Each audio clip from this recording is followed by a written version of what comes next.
November 6th. And we're getting the fellas mic'd up. I think they're ready to go.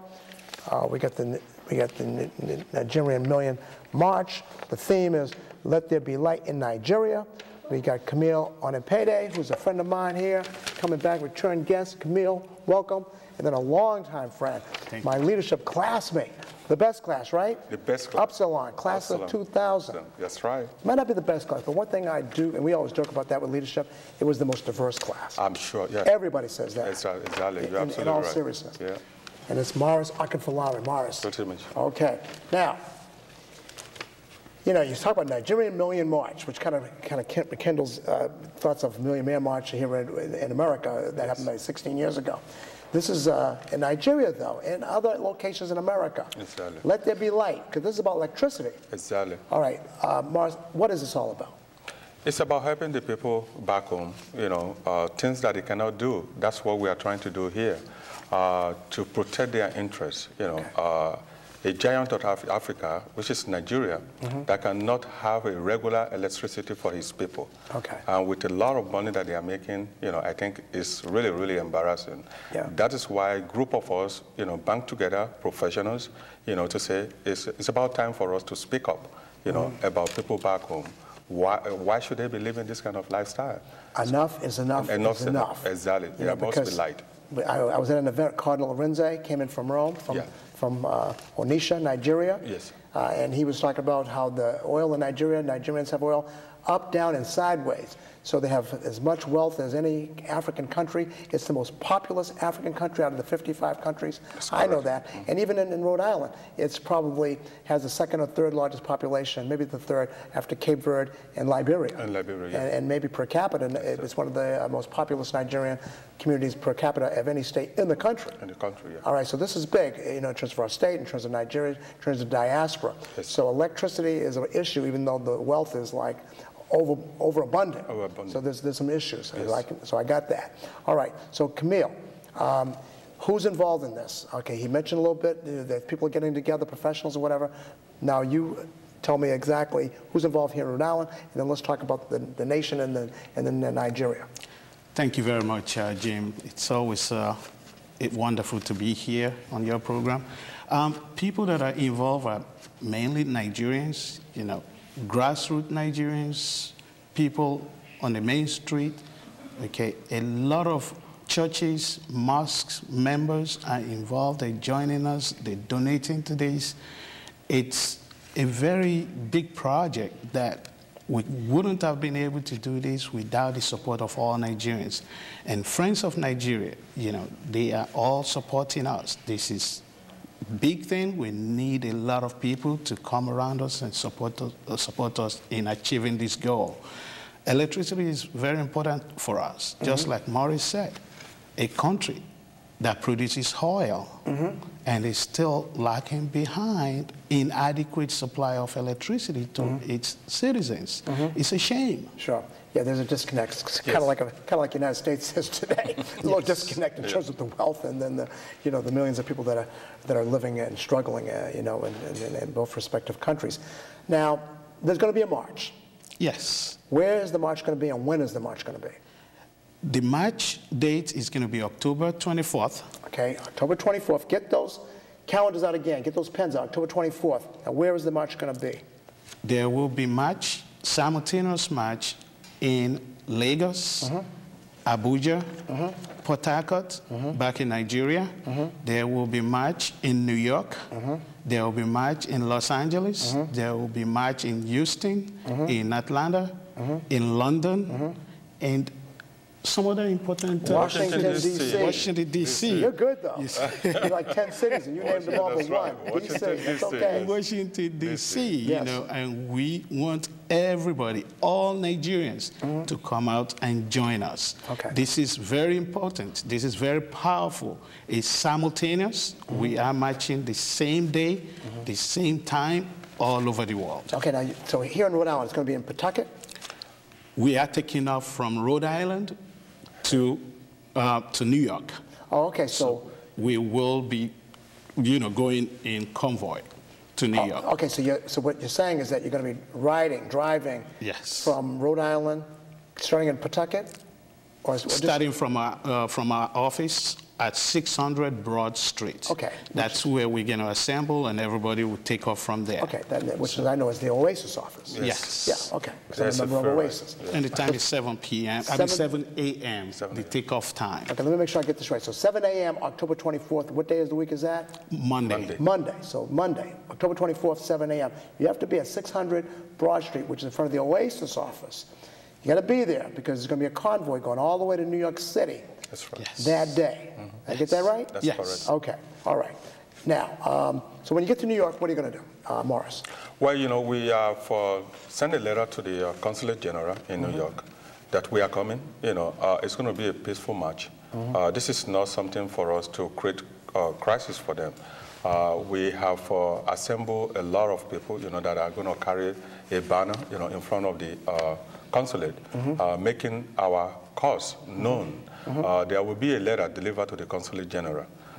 Possibly there might be a meeting, you know, but we are really going to march in front of the building. We pull out a permit, you know, in this regard, you know, because in New York, you know, because of all the things that is going on now. So we have a permit to march right in front of the consulate office, you know. So that's where we are going to make all the, you know. Because I guess you do know, because of all the occupied New York, occupied province, I guess there are different concerns by, I guess, public officials in terms of people demonstrating. I know in Boston there was some problems, you know, in terms of the police or whatever. So I'm glad to see that, you know, you've done the proper planning, peaceful, and got the permits and all that, and it should be no problem in New York City. In New York City. On October 24th, which is a Monday. But you got to be at 600 Broad Street at 7 a.m. in front of the Oasis office in order to participate in this, because the convoy is leaving from there to New York. And it's a free ride. Free ride. It's a free ride. All right, so if anybody wants to participate, they just come to that, and, and there's no cost. Exactly. Okay, you know, very good. We encourage a lot of friends of Nigerians, you know, to come along, you know, to come and help us in this endeavor. Okay, now, do you think people in authority in Nigeria, obviously they know this is being planned, and what do you think? What do you think their reaction is going to be to all of this? I'm sure they are not receptive to what we are trying to do. But it is a mandate, you know, that we are trying to enforce them, you know, to keep to their mandate. It's a priority number one, according to the new president, that there's going to be some kind of light in Nigeria. But we just don't want to relax, because we've had that before. Every president comes in, they spend billions of dollars on electricity, and at the end of the day, you know, there is no electricity. So now this is a wake-up call, you know, to the new president that, you know, this is what you promise us. It's a priority number one, electricity in Nigeria. There has to be a light in Nigeria 24/7 on a regular basis, because the situation is, you know, they are billing people, you know, and they don't have the light. So at the end of the month, they send them a bill. And they don't have a light, so that's a problem. They're getting charged for services not being rendered. Exactly, yeah. So Camille, I mean, give me an idea. Like, okay, you're in Lagos or Onisha or somewhere. Electricity just goes out in the middle of the day or at night, or just sporadic. How is it going for, let's say, the average Nigerian over there? That is exactly true. I mean, imagine us sitting down here. The lights went out. And the light goes out. At any time. Anytime. Right. It does not matter what you are doing. It does not matter where you are. Light goes out. So this is a major problem. It deadens, it blocks everything on you. It demoralizes of course. everybody around.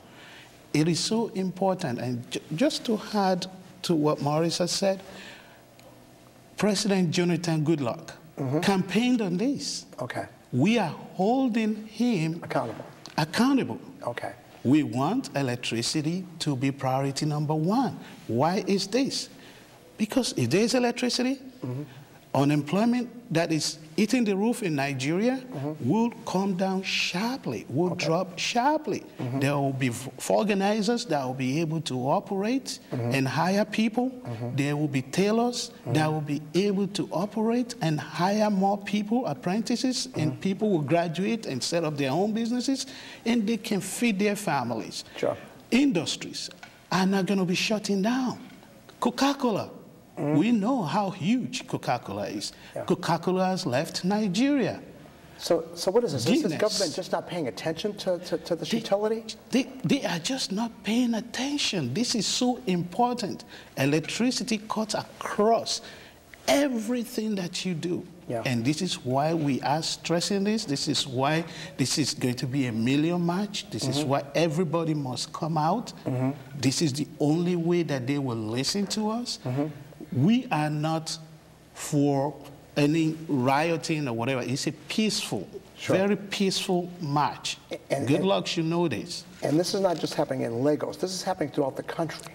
Throughout the world. All over the world. All over the world. With all these I'm major talking cities. I'm talking about the electric outages. Oh, I see. It's all throughout the country? Throughout the country. Not just in one place. There is no exception, you know, cut across tribal. You know, so, either you are in the south, you are in the east, you know, electricity is a problem. So it's not like the Yorubas have electricity and the Igbos don't? No, that's not the case. That's not going on. Oh, okay, okay. It's and the pollution. Equal opportunity outages. Exactly. Jim, and the pollution that this creates. Oh, of course. Generators. Everybody's buying generators. Yeah. The low-scale people, low-income people that have little apartments, this person is having a generator, the next person is having a generator within the same complex. And being charged for electric and they still all the while being charged doesn't make sense. Not fair. Yeah. All right, well, the Let There Be Light in Nigeria is the Nigerian Million March. Let There Be Light in Nigeria. Morris Falarin is here and Camille Onipede is here because they're passionate about their country going through something that you would think that would happen in a country not as wealthy as Nigeria with oil. Up, down, and sideways, as Cardinal Renzi characterized it 2 weeks ago. And so I can understand the frustration and the outrage that Nigerians would have being charged for something in a country that has a lot of wealth. So in Providence, we want everybody that wants to participate, Nigerians and friends of Nigerians, to be at Oasis, 600 Broad Street on October 24th, which is a Monday at 7 a.m. and get ready to get on a free caravan, free meaning that you don't have to pay to get a part of the ride of the caravan, to New York, where there's going to be a demonstration in front of the General Consul Office of Nigeria in the city of New York. And also there's going to be demonstrations in Abuja, which is the capital of Nigeria, Lagos, Port Harcourt, London, Washington, D.C., Los Angeles, Atlanta, and Houston. So Nigerians are all over the country, and I think people don't realize that there are large populations in each of those cities. Exactly, yeah. That's a whole other story. Exactly. Because I always say that, you know, America is increasing in terms of diversity. And I think people would say, well, yeah, there's a lot of Latinos increasing. I said, well, that's true too, but not just that. Exactly. The African population in this country is exploding. You know, I know there's probably more Cape Verdeans in the United States than there is in Cape Verde, for example. You know, and that's been like that for a while. But now in Nigeria and Liberia and Ghana and Gambia and Senegal and even on the east with Egypt and Algeria, Morocco, there's so many people. Zimbabwe, Namibia. We know there are 40 different African countries living in Rhode Island. And our unofficial total, based on schools and other estimates, might be as many as 75,000 Africans living in our state. That's significant. It's kind of hidden because it doesn't show up in the official U.S. Census. But there are a lot of people here that are Rhode Islanders, that are citizens here, and that are influential. This is a big issue for you, so it's a big issue. It should be a big issue for Rhode Islanders because what hurts one hurts all. So I appreciate you, Camille and Morris, for coming and being so passionate about your country. Now we have a couple minutes left, so Camille, in a couple of more minutes, I'm going to let you and then Morris. What did I leave out? Well, for people to contact us, I would like to leave our website is www.nigerianmillionmarch.com. Okay, we're going to put that on screen, hopefully. But say that again. www.nigerianmillionmarch.com. And is there a number or anything? And our number, my number is 401-368-2419. And Morris. Okay, so the number, at least for Camille, is 368-2419, 368-2419. Call that number today. Get on board that caravan going to New York on the 24th of Monday, 7 a.m., 600 Broad Street, front of the Oasis office, because, you know, certainly if you're Nigerian, you have family and friends that are being impacted. And if you're a friend of Nigeria, then you want to be together with the families of the individuals that live here in Rhode Island. So I'd like to thank you, Camille, for being my guest. Morris, as always. And that's the Nigerian Million March. At the top, I had Friendship Productions and with Debonair's Michelle Hill. We had Kyle here, Kyle Ivy Jones.